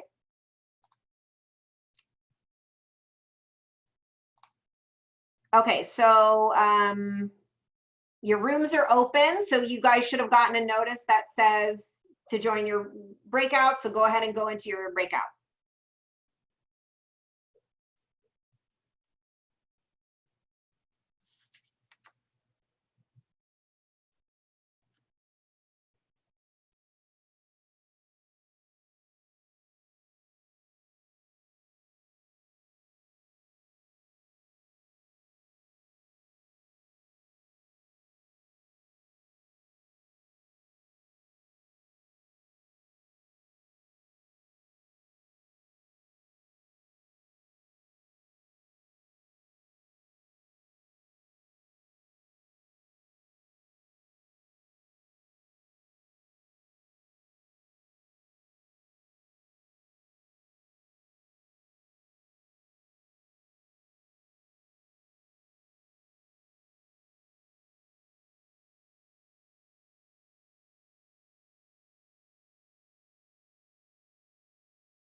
All right, we'll just wait for everybody to come on back.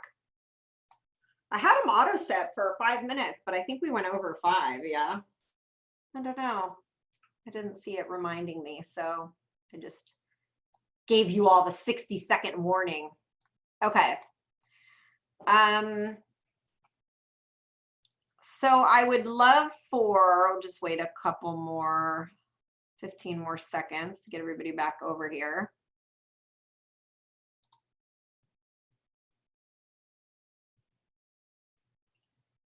All right. So I'd love to hear if anybody wants to share. I'd love to hear what you came up with for a plan for what you're going to do to improve your communication, and also what your desired future statement is, if you have one. And I get that it's a work in progress, so you might not be really set on it yet because we're going to continue to do this. But any discoveries you had, anything you want to share? Would love to hear. You can unmute lower left of Okay, your I have screen. one. Yes. In our discussion that I know one of my inefficiencies is not having executed touch campaign. I'm more hands-on, and so I feel that, you know, this is giving me opportunity to look at that, work on it, and add that to what I'm already doing in my daily lead gen. So it's just apparent that I have to hit all bases. That is huge, Joyce. Yeah, having audit, you know, campaigns, putting somebody on a smart planner campaign is huge. So I love that. Damon. Here, I can unmute you. There you go. Okay, here I am. Hi. Hi. I'm on Oahu, Hawaii, and I just went through it's the Honolulu Board of Realtors. We get the detailed stats from them every month, and Yes. I was absolutely shocked by what I saw. I saw that sales went down by 20%, but on the other hand, our listings compared to a year ago, April, fell by 46%, leaving basically prices rose in the month of April on Oahu. So all of my sellers that have been sitting on the fence for the last few weeks, I have been communicating this to them, that don't sit on the fence, let's get in the market and let's sell now. So Yep. my goal is to have several more listings in the next few weeks. That is awesome. So there you go. Facts are your friends, right? That's a great example. Love that. Sharing the stats. And right now, especially, everybody wants to know what's going on with the market here, even more than ever. So I think it's a great reason to touch them, and especially the people you're working with are on the fence, and get them off the fence. I love that. Yeah, we saw pricing go up here too. And I mean, I think part of that was attributed to our luxury sales, our ultra luxury sales have increased. I don't know if that happened there, which is interesting because people are moving their money. We have more cash buyers, and people are kind of waiting. There is that, and there is that pent up demand. So that's awesome. Great example, Damon. Thank you for that. Okay. Anybody else here? Okay, perfect. Anybody else want to share anything interesting in their conversation, or what they're going to do to improve their communication or desired future statement? Do you guys feel like you need more guidance and more? Oh, okay. Chat box.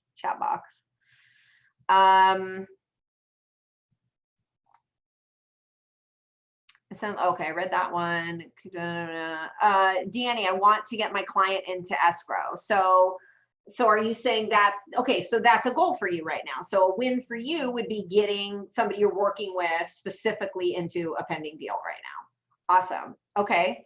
And take better notes on what they want. That's great. Yeah, use the CRM. It's huge to be able to take notes when you talk to people. We can only retain so much, you guys. I mean, the relationship may be important. We just don't remember the details. And when you reach out based on the details, that really means a lot to them. So that's great. That's a good one. Okay, let's go on, because some of you, and I do like feedback on this stuff, meaning, okay, are we not there yet? Do we need a little bit more information? Because keep in mind, this is a new workshop. And I will be teaching this workshop to Maui. I'm offering it to actually Hawaii. I think it'll be open to Hawaii, but right now focusing on Maui business owners, not just real estate.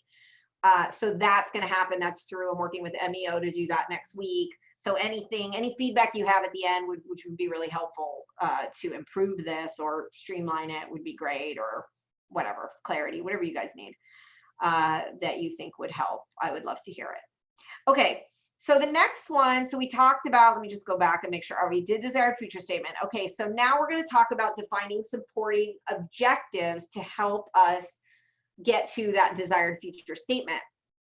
So your supporting objectives are going to be the targets that you need to hit for that desired future to occur. So what I'm gonna do is I'm gonna give you an example, and we're gonna work off of this example, and then you can put your own information in addition if you want. But I found these examples were very good, and so I want to use them as a template, and then you can use them as a template as well, or if you want to invent your own, you can invent your own. This template was created by Dave Ramsey. If you guys know who he is, Ramsey Solutions. He has part of his company is called Entre Leadership, and he wrote the book. It's a great book. I've been to his conferences, which was the best conference I ever went to last year. So they did a workshop, and they were giving the example of what he's doing in his business with his company. And so this was what he came up with supporting objectives to his desired future statement. And I highlighted, or I bolded, the ones that we're going to talk about. Establish quick wins and cut costs, shift resources, and serve your customers. And then he also had maintain team morale, assess risks and threats, and define KPIs, which are key performance indicators. So right now, what I want you guys to do, let me talk a little bit about what each of these are, which might help you. Let me just look at my notes for you. So when we talk about defining supportive objectives, so 5 to 10 things you can do in your business to make them realized. So for example, establishing quick wins would be, what can I do in the next either 24 to 48 hours? Like, we're talking a quick win, like, because quick wins help give you momentum and confidence and move the ball forward. So what is a quick win for me to get me this direction in the next 24 to 48 hours? And if I'm going to look at problems that could occur, I need to have solutions for those. So don't raise problems, think solutions. What are some low lift action items I can create, where I don't try to move the world in a day? And if it takes more than a week to get the quick win done, what you think is a quick win, it's not a quick win. That's too long. So it should be something 24 to 48 hours, or even up to a week. It also needs to support this desired future. And so what does that look like? What is a quick win for you? That's the first thing I'm going to have you focus on in this next exercise. And then the other part that I want you to focus on, let's see if we can do, okay, so I did have this on here. This was in my notes. So these are the criteria of the quick wins. Let me see what questions you guys have. Dave Ramsey also had a course called Financial Peace, which is offered through many churches. I would be happy to participate and facilitate at the office in the future. Awesome, cool, yeah. Yeah, I think some of those financial strategies can be really good for what we're talking about as far as cutting costs. So, and then the next thing that I want you guys to really look at is expense management. So I'm just gonna kind of combine these two and see, because I was going to give this to you as homework, the expense management part, and it is going to be homework. But as far as quick wins are concerned, what I want you to do is look at what a quick win would be for you in your business. And then also, I want you just to think about how you're going to approach this budget exercise that I'm going to have you do for homework, which is the A, B, and C. And if there's anything that you could think of that you can cut right away off the top of your head, I want you to write that down in this exercise as well. So we're doing two things. One is we're establishing quick wins, figuring out what that looks like for you to get you towards your desired future statement. And then the other is, what is a cost I can cut off of the top of my head? And I want you to do it because that's going to be a quick win. Does that make sense? When you cut a cost and you think of something you can cut right now, that's what I would consider a quick win. But the other thing is I want you to think about what quick wins. Do you guys want to do a breakout for this, or do you want to just talk through quick wins? This is participatory. You can give me your vote. You want to talk through it? Can we do that? I'd just like to hear what everyone else or thoughts on what quick wins are here right now. Okay, so yeah, why don't we share as a group? Let's talk about what would a quick win be. So who has an idea based on their desired future statement? What is something you can do in the next 24 to 48 hours or within the next week that would be a quick win that's going to get you towards your big win over the next 90 days? You can type into the chat box, Michelle, if you want. So who's got a quick win? Well, Quick win. financially, Go ahead. a financially quick win was, I shared in, I think, another class. I just called DirecTV and said, hey, is there anything that you can do for me that's better than what I got? I've been spending X amount for the last umpteen years, and I got $50 off for the next 3 months without changing anything. So that was Awesome. $50 That's right great. there. I love it. That's awesome. That's a good one. Michelle says her quick win is to increase calls to set appointments. So I would say, what does that mean daily? So you're going to increase. So we're talking about 24 to 48 hours or a week. What does that increase look like in the next week, Michelle? I would put a number on that. Terry says, I'm calling DirecTV. Okay, that's great. I'll give you an example too of what we like. So when I did this exercise, which I did for our company, I was looking at, okay, what are some of the quick wins? Well, one was we were looking at certain things that we wanted to implement. However, I really felt that I needed agents' feedback on what we wanted to implement. So we sent a survey. So the thing was to send a survey. It was like a 5-question survey asking people a couple of questions so that I could get that information back. And then that would be a quick win because it would also allow me to figure out what are going to be the areas of focus. For us, a quick win was to, well, part of the 90-day win, but it was a quick win at the time because Bold was coming up, which is a training event we have. And we said, well, it would be a great quick win if at least 25% of our agents were participating in this training program because we know it's going to produce results for them in their business. And I mean, we ended up with like almost 40%. So that was a great one. Another one for us was, yeah, it was expense cutting. There were some cutting expenses. And another one was, you know, hiring an inside sales agent to work a database. So there were just a couple of things that we could do within a week's time. And so for you and your own business, I like the idea of increasing the number of calls that you're making. I think that's a very easily implementable one for your schedule. It might even be just time blocking your schedule for the next 2 weeks out. That could be a quick win.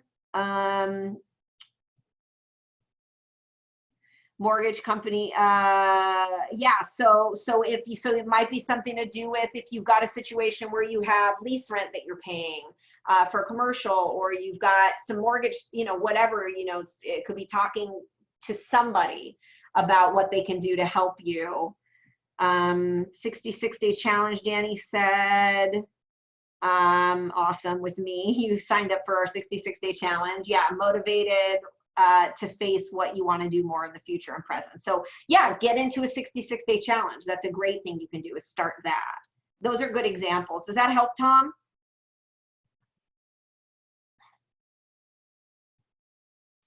I know you. Yes, thank you. Sorry, I was okay. on. Yeah. And yeah, if there's any others, oh, Terry says, I'm planning to have my database completely updated within 2 weeks, 3/4 of the way done.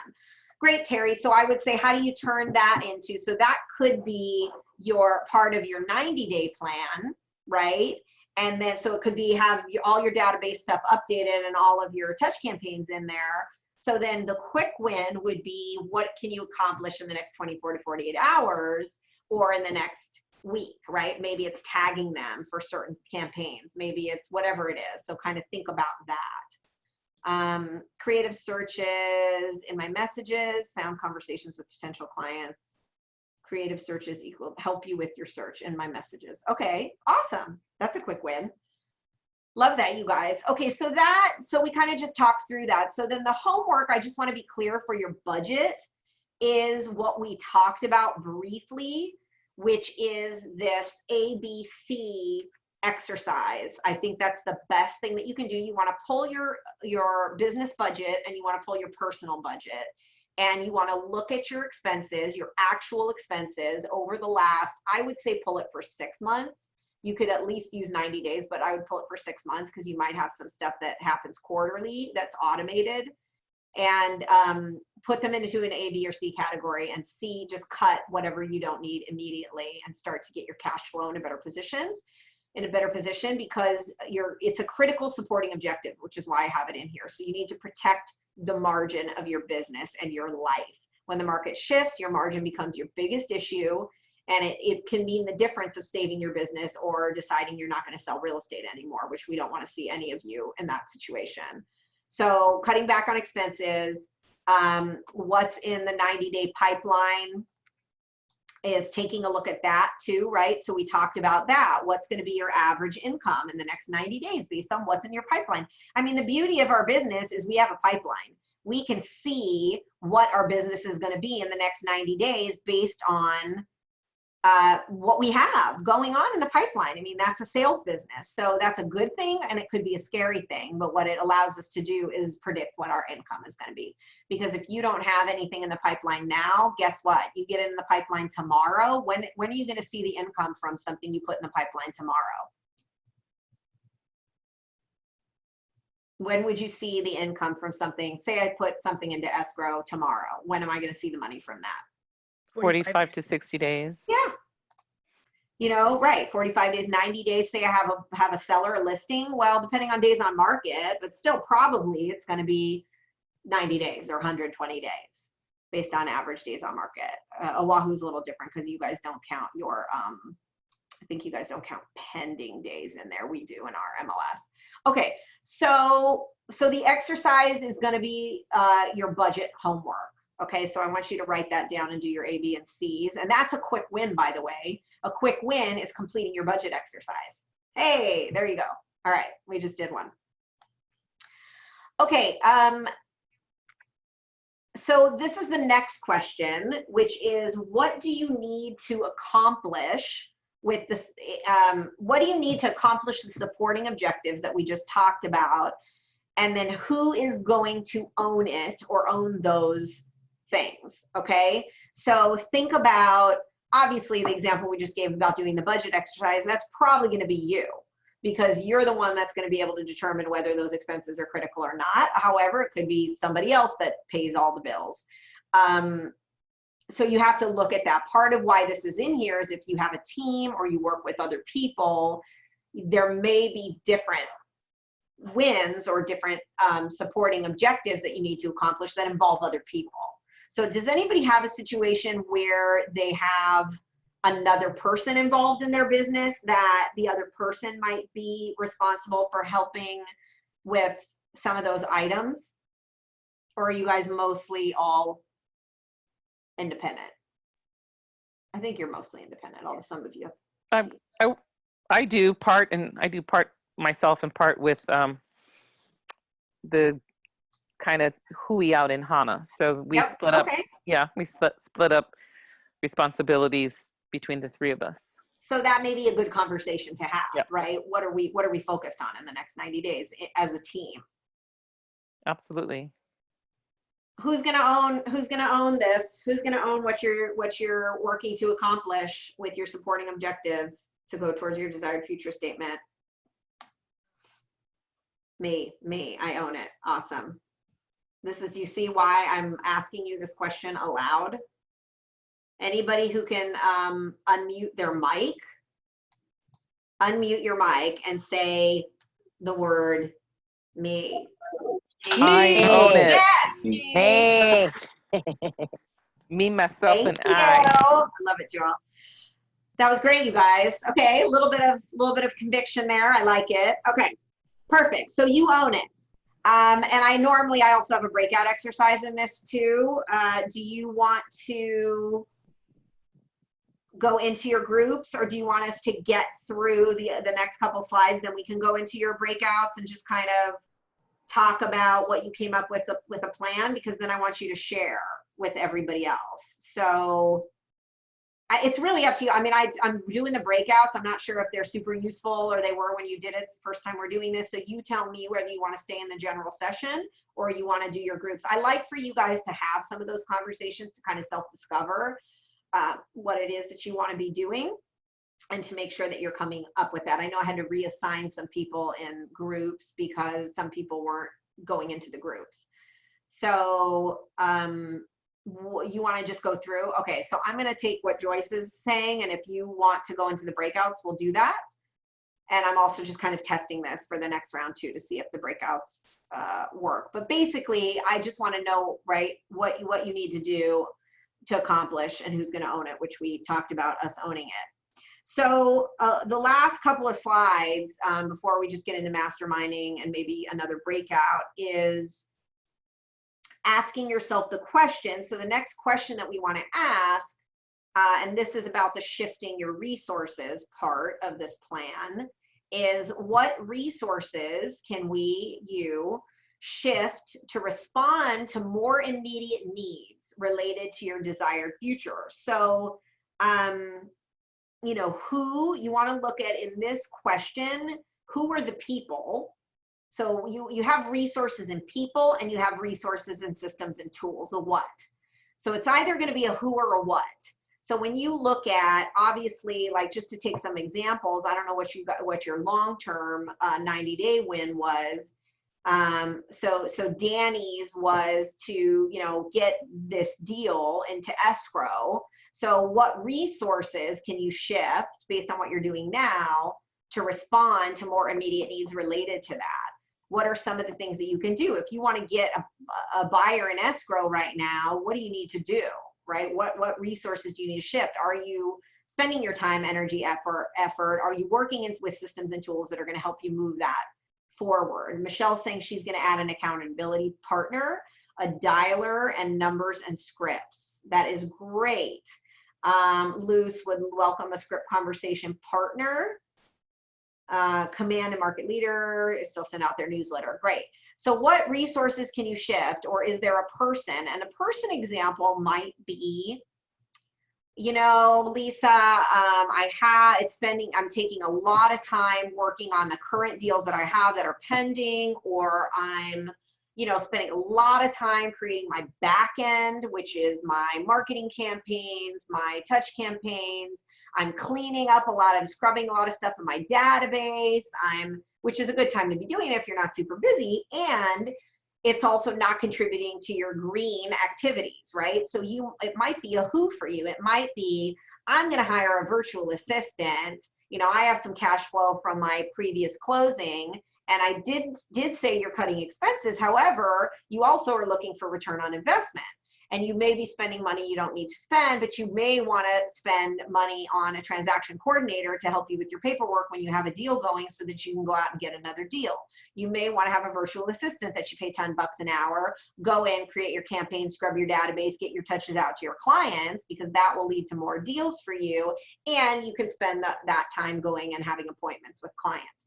So those are just some examples of maybe people, and are you maximizing the people that are helping you right now if they are? You know, maybe if you're homeschooling, I mean, I heard some cool stuff like where, you know, people are getting their kids involved in helping them with their business on a daily basis, which is teaching them great habits and skills. And also, you know, you get to do stuff together. So that's kind of cool. I'll give you another example. For me, doing more agent consultations and one-on-ones, for us helping with technology on one-on-ones and making sure they're implementing systems that are going to help them grow their business. So for me, it was about more of those reaching out and touches and helping with implementation. I have a couple other things. Let me see what else you guys have. Who do I recommend as a VA who knows command? Cyberbacker, Michelle. is a VA that I recommend. So any other thoughts or ideas around that? I would love to hear what resources you see that you can shift to respond to more immediate needs related to your desired future. It might be a different system. I talked about a Post-it system before. It's not a great efficient system. So maybe you need to actually dig into a CRM system or a marketing platform or something that's going to allow you to do that if you haven't done it. So what answers, what else are you guys going to do? Thank you for the people who shared. Anyone else have something that they're thinking of that's going to move them towards their desired future?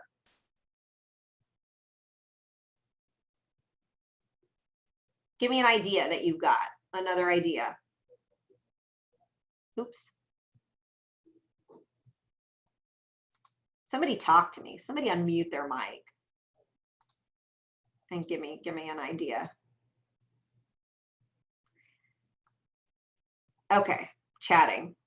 Streamline my Facebook business marketing. Ooh, gold star, Rosalina. I love that. Yeah, take advantage of those targeted Facebook ads, Rosalina. Like that is a huge missed opportunity if you're not doing that. I love it. Success leaves clues, MREAs. So Michelle, are you saying you're going to go back and look at the Millionaire Real Estate Agent book and model and see what you're missing?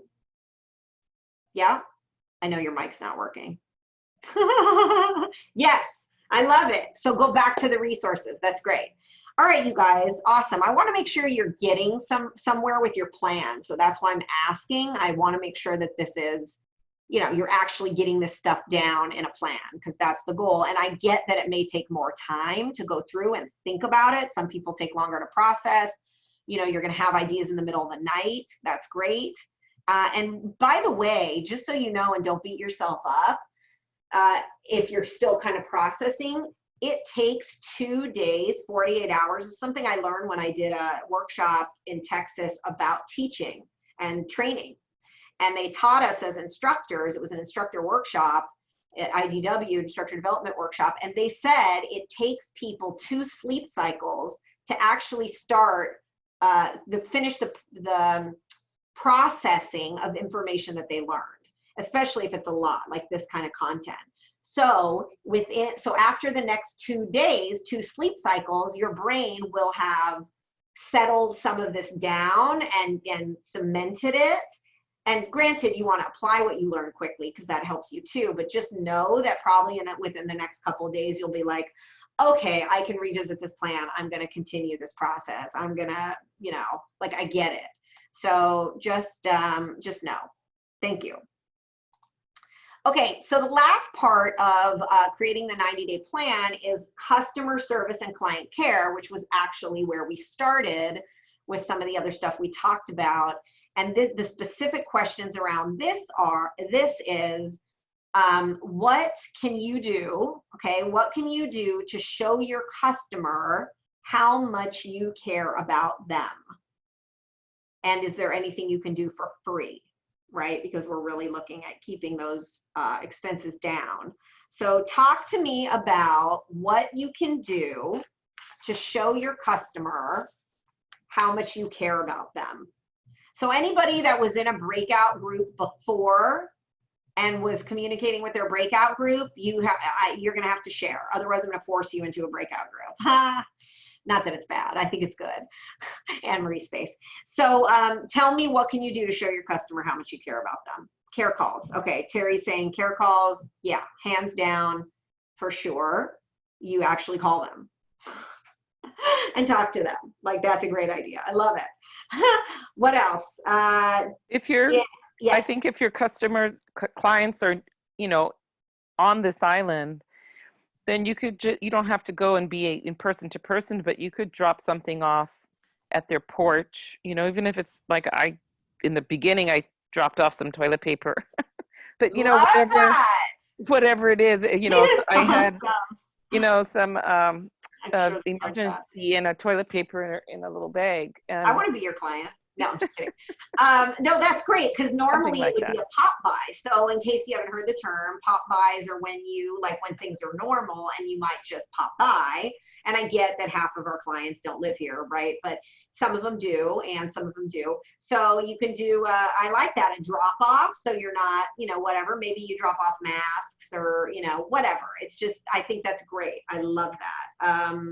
Send a quick, so Danny said I delivered face masks. That's right, you did, Danny, to clients that had to travel urgently in the mainland. I think I saw that on Facebook.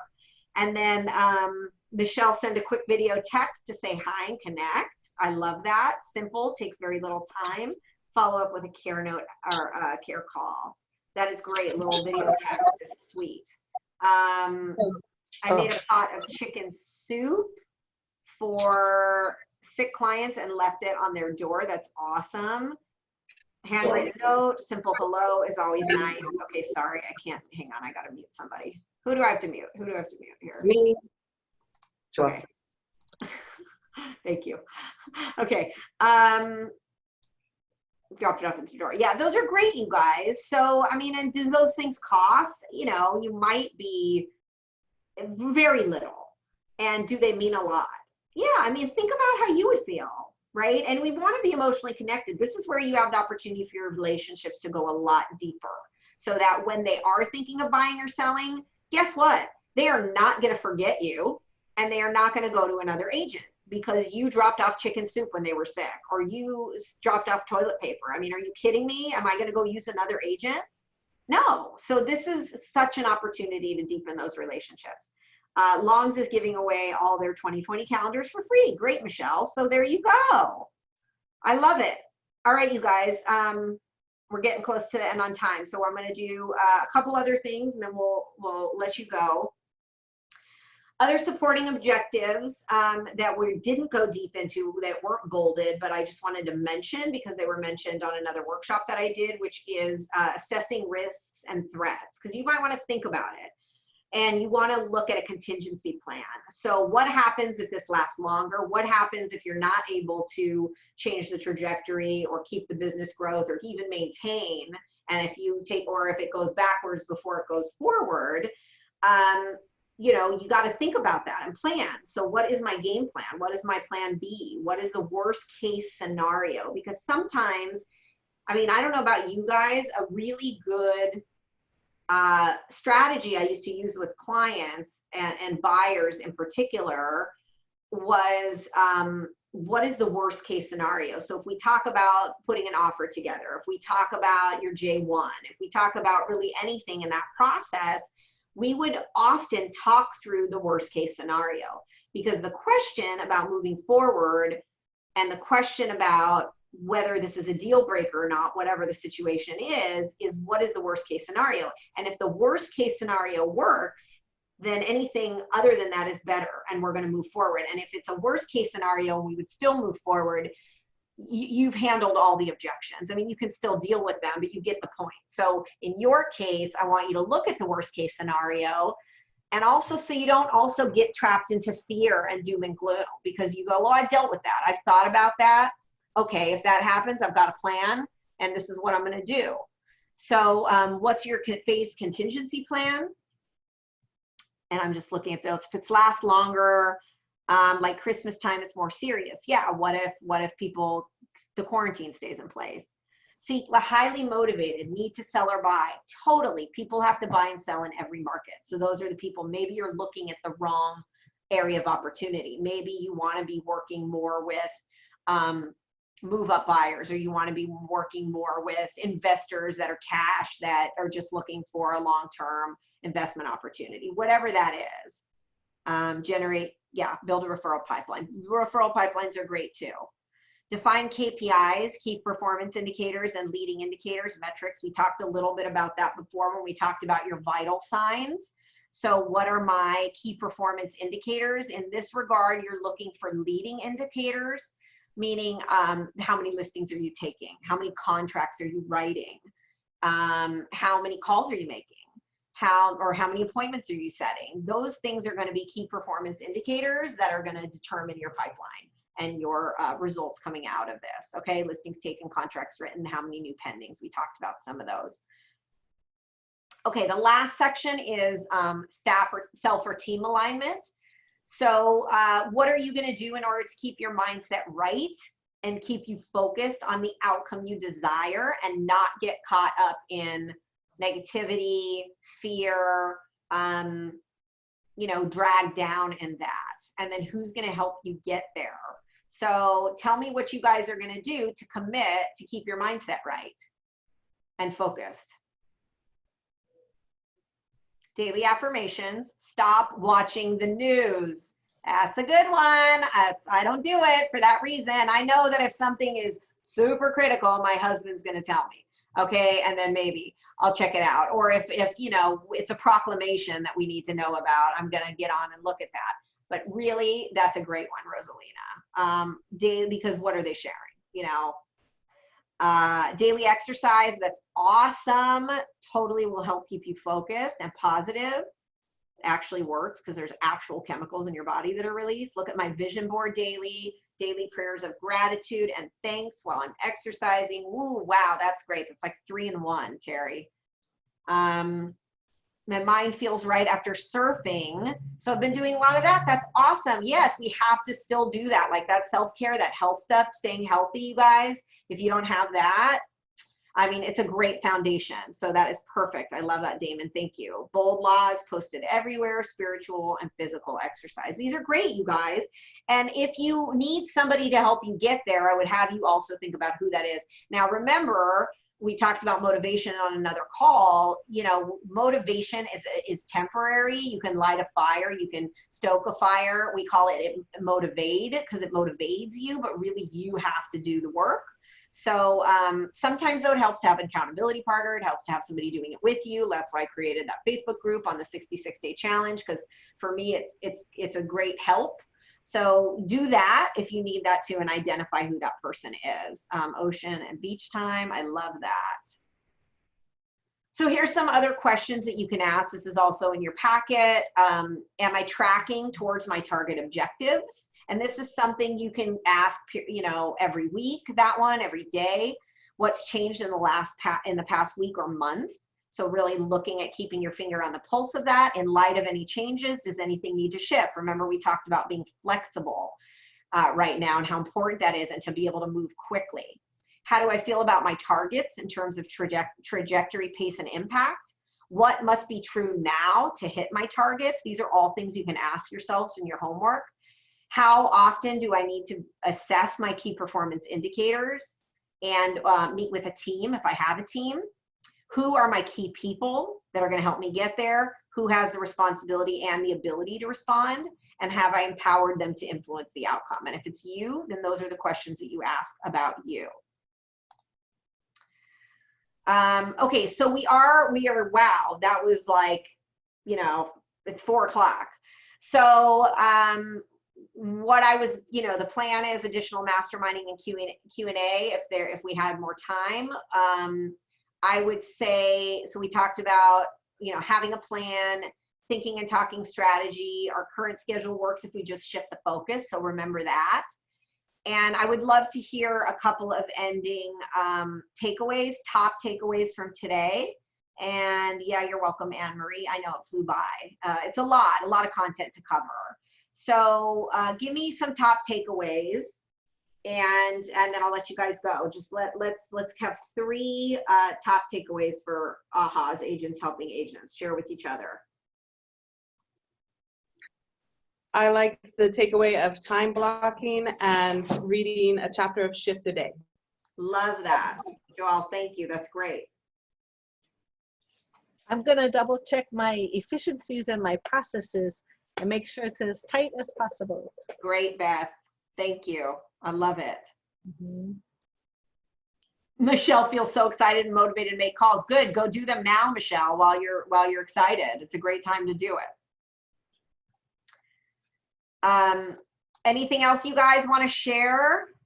Staying in touch and care calling is a free investment, Eva. Yes, it is.